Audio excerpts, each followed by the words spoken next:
So today I'm going to be talking about why I've decided to read the Complete Harvard Classics library. This is quite the goal that I've had for the last year now. There are 50 volumes plus a few in this version. They've added a few on later on, and so this one has a few extras. Can't remember how many. But the Harvard Classics is a 50-volume series, plus those few additional ones, that covers a wide range of topics that are deemed like the essentials for a classical education. The reason I've decided to read the Complete Harvard Classics collection is because I've personally wanted to start teaching myself with this idea of a classical education. And I've started going in a variety of ways to do this, like learning Greek very slowly, trying to teach myself violin also very slowly, and for the most part reading, because that's something that's fairly easy to do that I don't need a whole lot of skill to do. And I really want to expand my knowledge and read a lot of very important literature that I haven't read before. I've found, just browsing the index of this, that the vast majority, maybe even all of the books listed in this, are not required to graduate from high school or college anymore.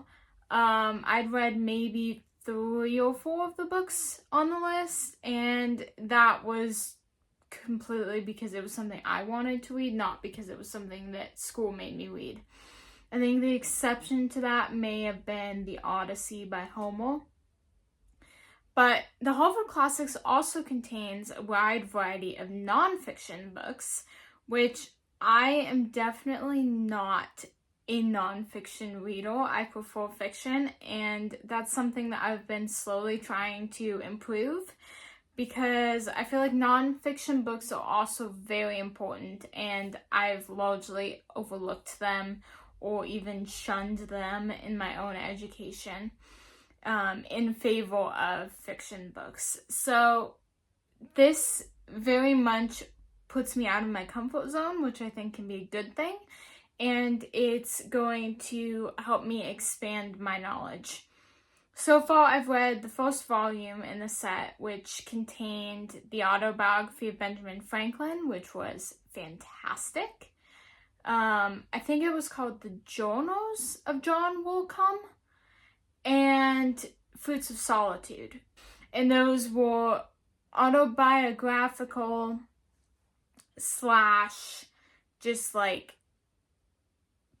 people sharing their thoughts on key issues.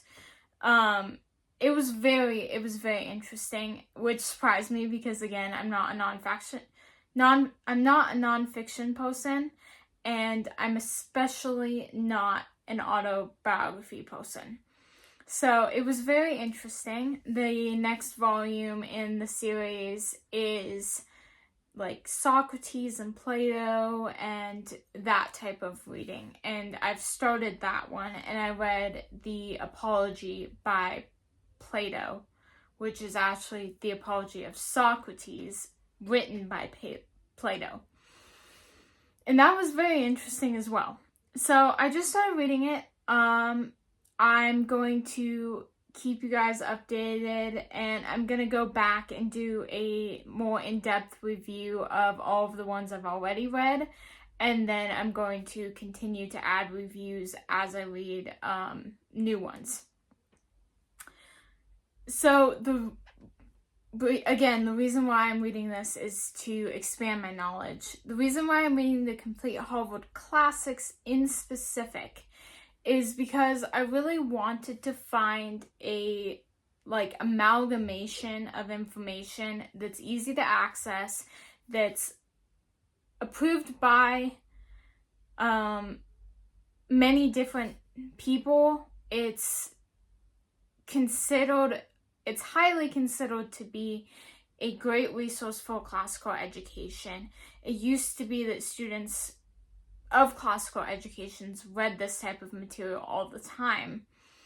And a lot of the material has largely been lost over time, at least in the field of learning. It still exists, but not very many people learn it anymore, which can be sad that that's the way things are. But I'm hoping that I personally can absorb this knowledge and that more people will read some of the older books that were considered so important in their time, because I think that books like the ones found in this collection are still important today and will continue to be important. Reading the autobiography of Benjamin Franklin really was a great starting place in the collection, and it really made me realize, it made me cement in my own mind why a classical education is important. Whereas before I'd kind of just heard about it and been interested in it and wanted to experiment with it. And now that I've started reading this, I'm more intrigued and more interested in establishing it in my own life. So the reason I'm reading it on Kindle is because this collection is, again, 50 volumes. It's massive. It's very hard to find a complete set, and it is very expensive. The books range from like $300 to $500 for a set, and then you're getting it off of someplace like eBay or Facebook Marketplace, and you're not sure what the condition is going to be. So I've been keeping my eyes open to see if I can ever pick up individual volumes in print, looking at my library's discard rack, things like that. But I'm hoping this summer maybe to start stopping by some estate sales. I've heard that's the place to find them. And if I can find book copies, that would be great, because the one thing that I find lacking reading it on the Kindle is it's hard to annotate it and then go back and reference it. Like, I can highlight a section and then look at my highlights, but you can't easily see it in context, and that makes it a little harder, I feel like, to absorb the information really well. Which is part of the reason why I've started keeping a commonplace book to keep notes of various observations and things like that, as well as take notes while I'm reading this.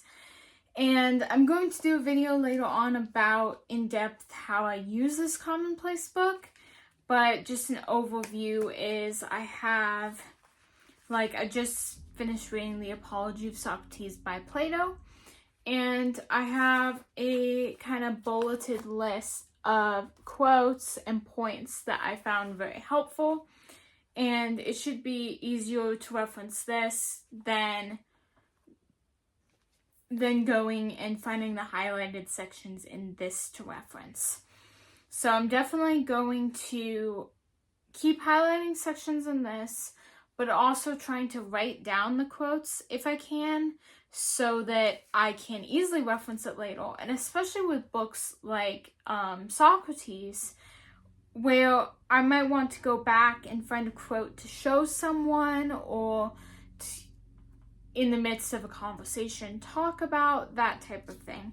I have it right on hand in this handy book, and the really nice thing about this one is that it's got a little holder for a pen.